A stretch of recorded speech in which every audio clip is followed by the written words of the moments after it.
Otep à tous, bien-aimés frères et sœurs. Que cherche Kabila? Que veut Kabila? Qu'est-ce que nous devrons attendre de la présence de Kabila de façon officielle à Goma?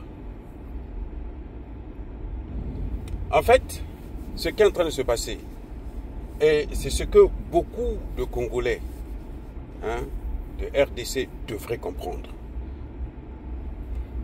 c'est que Kabila n'est pas là parce que il veut seulement faire la guerre. Non, Kabila est là parce que ils veulent blanchir Paul Kagame. L'objectif, c'est de montrer à la communauté internationale que le M23, ce n'est pas les Rwandais, mais ce sont les Congolais entre eux qui se battent. Pour faire en sorte que les Congolais qui sont à l'Est ne puissent pas, et plutôt les Rwandais qui sont dans le Kivu, ne puissent pas sortir du Kivu. Donc, malgré la signature des accords de paix, ces voyous, ces criminels, ces imbéciles, ces génocidaires vont continuer à rester là pour faire le travail, maintenant sous la tutelle de Kabila et Paul Nanga et Corneille Nanga.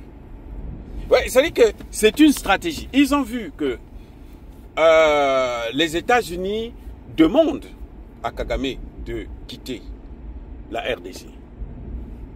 Alors, si Kagame quitte la RDC, ça veut dire que les troupes de Kagame ne vont plus opérer sur le territoire, puisque c'est lui qui est le maître. Donc, on fait croire au monde entier que non, mais les Américains, Donald Trump s'est trompé. Donald Trump se trompe. Oui. En essayant, en demandant à Kagame de quitter, ben, il est en train de taper à côté. Il est en train de, en fait, il est hors sujet. Parce que le problème n'est pas externe, mais le problème est interne. Vous voyez ce que Kabila et Kagame sont en train de faire en ce moment. Ce qu'ils sont en train d'organiser, c'est ça. Mais comment vous pouvez comprendre, comment on peut comprendre ces enjeux?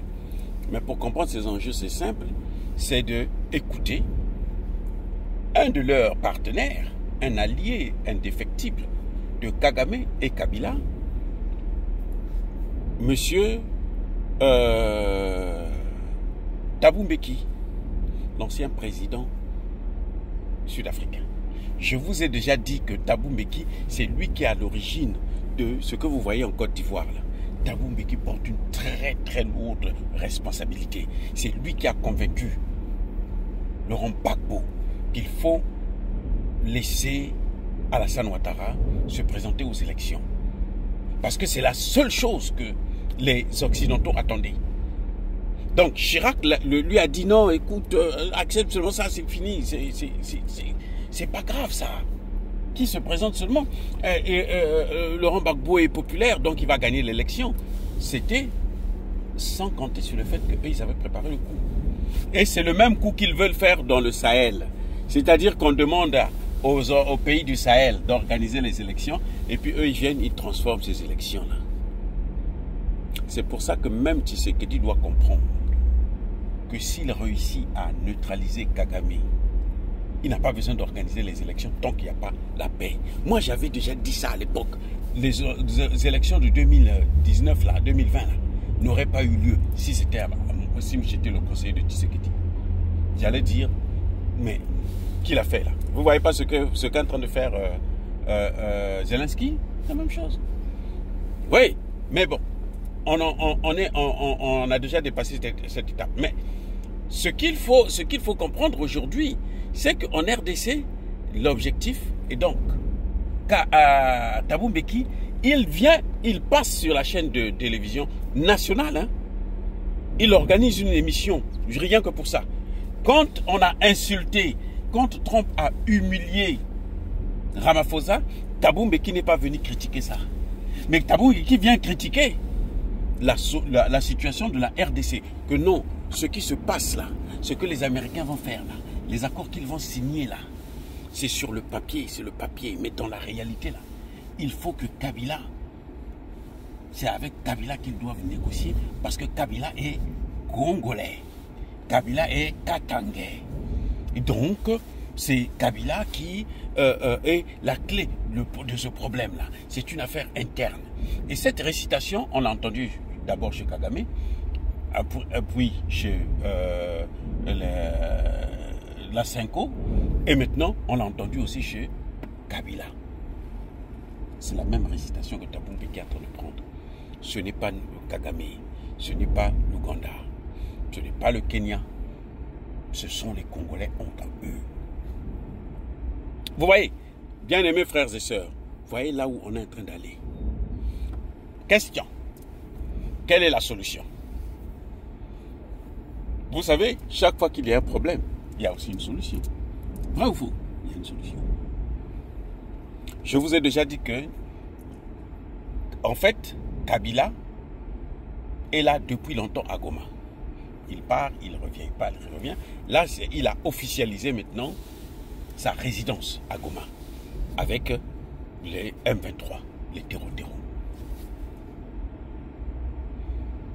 Que faut-il faire alors pour le décourager? La balle est dans les mains de Tshisekedi. C'est simple.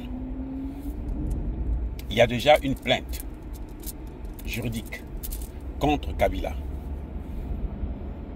Très bien. Le Sénat a levé l'immunité. Donc, il faut le mettre en état d'arrestation. Il faut le chercher.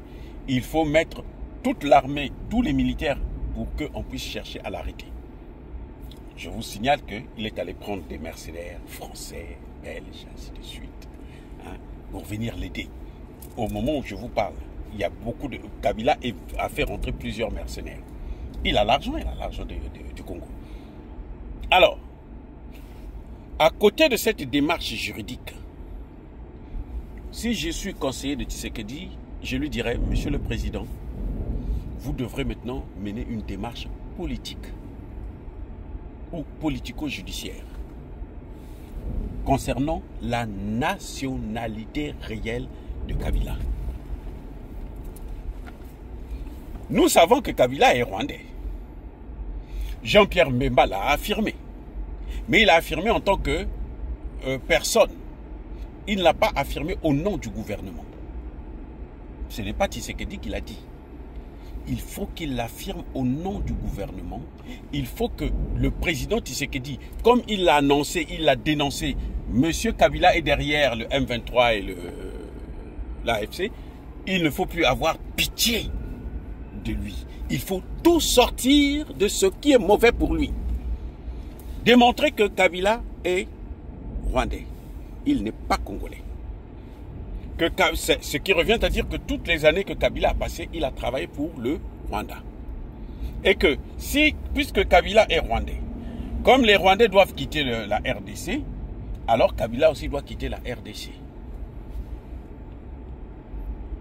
C'est une procédure différente de celle qui est en train d'être engagée en tant que financier, organisateur des crimes qui se passent à l'Est.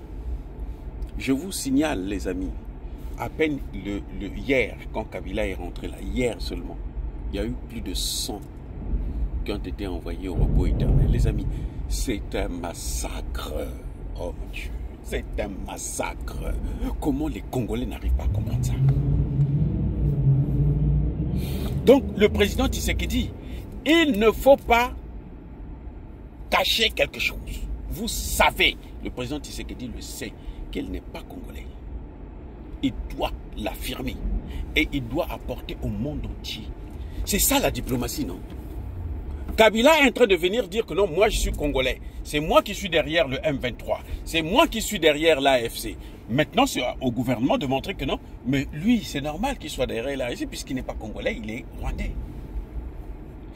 Voilà la solution pour affaiblir d'abord Kabila et le bouter hors du Congo. Si les Congolais n'arrivent pas à l'arrêter, là où il est à Goma, ou le neutraliser. c'est la meilleure tactique, les amis. Ça, c'est dans les mains de Tshisekedi et il est capable de le faire. Il est capable de démontrer pour humilier des gens comme les Thabo Mbeki. Il n'y a pas, non, c'est un ancien président, c'est un frère, c'est un Africain, donc il n'y a pas de discrimination. Non, non. Parce que Kabila ne fait pas de discrimination. Hein. Il dit très bien, il ne fait pas cadeau. Il n'a jamais condamné l'AFC. Il dit que le M23 a raison de se défendre. Le M23 est venu pour protéger, pas pour massacrer. Et pourtant, ce qu'ils sont en train de faire, ce sont des massacres. Les amis. Donc, Tshisekedi doit jouer avec, utiliser toutes les armes qu'il a dans ses mains.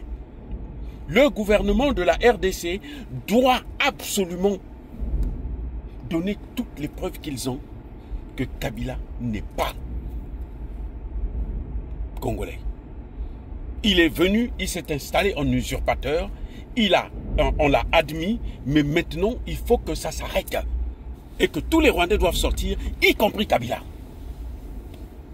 Si Tshisekedi ne fait pas ça, Kabila va déclarer l'indépendance du Kivu. Vous allez faire quoi après? Ceux qui attendent les Américains là. Quand Kabila va dire que... Parce qu'il faut dire aux Américains. Mais non, monsieur Tshisekedi, le problème c'est justement dire à ces Américains que celui que vous voyez là, qui est en train de venir là, hein, qui croit que c'est, qui a pris la tête du mouvement, mais c'est lui, lui aussi, il est rwandais. Il faut que le Congo puisse le dire. C'est ça, il faut qu'il ouvre sa bouche, il faut qu'il parle pour que les choses puissent changer. Les amis, soyez bénis.